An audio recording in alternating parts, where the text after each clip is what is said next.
what Suman also raised was intellectual property rights. And there has been this argument for a while now that a lot of the things that our farmers and everybody else did, because of certain advances in technology, the West comes and reaps the profits. Where can we bring equity into this business? I'm with her on that. I mean, intellectual property is a very serious issue. And those who create it tend to think, this is going to seem like a facile example, but look at Windows. Windows was put on every computer, and no one had a chance to do anything else. And it was an antitrust violation of the highest order, and it was wrong. Now, seeds are like that, except food is way more important than operating systems. And there's got to be a way to move ahead with intellectual property in the public domain. We need to solve those problems. It's not like, I hope no one got from my talk that all these problems are solved and we should move blindly ahead with the genetically engineered products. But I think we should move ahead with the science, and I think a lot of problems are solved, and we need to address the other ones. They're very important, but let's call them what they are. They're not scientific. They're political. They're emotional. Suman, you wanted to quickly refute that. And any other questions do you have? Okay. Yeah, let's take the questions first, then I can. Just to say that artemisinin is a good example, but biopharma is not. Edible vaccines are not. You're making genetically engineered plants with rabies vaccines and cholera vaccines in tomatoes and bananas, and these are going to go out into the market. I mean, there's hokey stuff happening there, but the questions first. Yeah, Ashwini. And then... Yeah, my name is Ashwini Chopra. I'm a medical doctor. No, one second. Ashwini is speaking. Go ahead. There was a very famous scientist called Niels Bohr, and he said, the greatest truth is one whose opposite is equally true.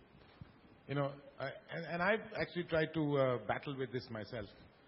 The proponents of science are right, and the promoters of non-science are also right. I mean, I practice medicine at a scientific level. I still not cease to be overawed by the miracles of science and technology. I practice it every day. But I see the dehumanizing of medicine taking place in front of my eyes. I see how the technology aspect of medicine is taking away and focusing only on the physical and not focusing on the emotional, mental, and spiritual aspects of the human being, So I'm actually quite confused which way to follow.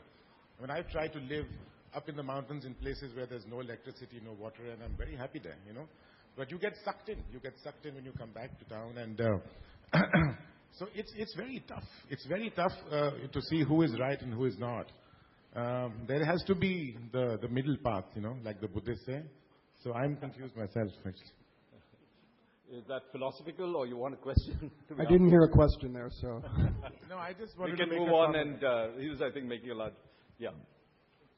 Ma'am, I have two questions, one for you and one for Michael. For you, I wanted to ask you that would BT brinjal have been any more acceptable to you if we did not have a patent issue associated with it, and if, like the internet, the technology, the process was thrown open for public use? Is that more acceptable to you for experimentation with genetic engineering? And for Michael, I wanted to know, someone spoke about the leaks, the laboratory leaks, which will always happen. And I usually see those science fiction movies that I'm very fond of, and I am sort of convinced that probably if not in my generation, probably in the next generation or the generation next to that, we will actually have a monster which would be created by genetic mutation. So cool. do you really have a way of preventing that? I'll answer mine first because it's quick. The short answer is no. We can destroy the world very easily if we want. People can make batches of smallpox. They're capable of doing that. If we focus on what we're capable of doing with technology, we already have enough technology to destroy the world many times over, cheap technology. So the question is, can we use new technology or the technology we have better? Safety issues will always exist. I don't think it's an answer to say because someone could use something badly, no one should ever use it. Suman, you want to? Sure. The question on whether BT brinjal is acceptable to me is immaterial. The question is, has it been done right? And the answer to that is no. there is something that a lot of people don't know, something that I put out into the public domain several times. Was the BT approach to controlling the so-called pest of brinjal at all necessary? The answer is no. The BT gene controls a pest called the caterpillar borer. That's all it does.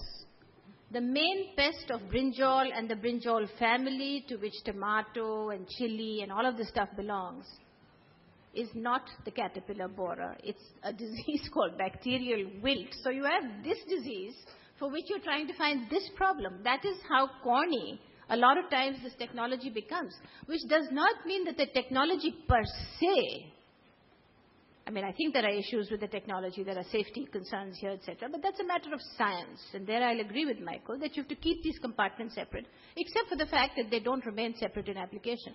If you really wanted to control the pest of brinjal, you should have found a solution to bacterial wilt, not the caterpillar. And that is how application goes so wrong. You don't have a law for labeling. You don't have a law on liability. You don't have any independent verification of the tests. The protocols are still fairly Neanderthal. Our test protocols for food safety are very, very elementary. So these are the things. That does not make you an opponent of a science.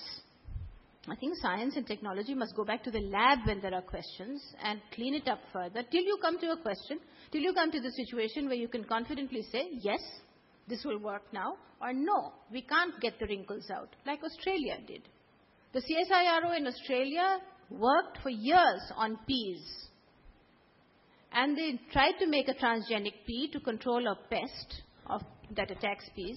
They were not able to control it because every single time they created this transgenic pea, this genetically engineered pea, and they tested for food safety, there were huge issues. There was inflammation in test animals.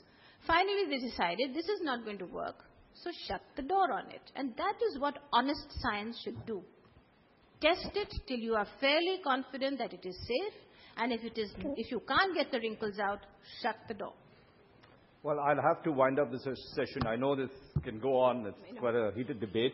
But to sum up, and that's the feeling I got, is that both are right. There is a huge amount... I'm not being diplomatic. There's a huge amount of benefits, as Michael pointed out, that we need to look at, where science can transform our lives, make the huge difference. And as Suman said, and I think that's very important, those come with risks, and those risks can be dealt with ethical issues, they can be looked at precautions, however much Michael dislikes that word, and regulation. And if you put both of that together, I think we have a winner. Thank you very much, and I think Arun... Arun, this time you'd like to... There's a little...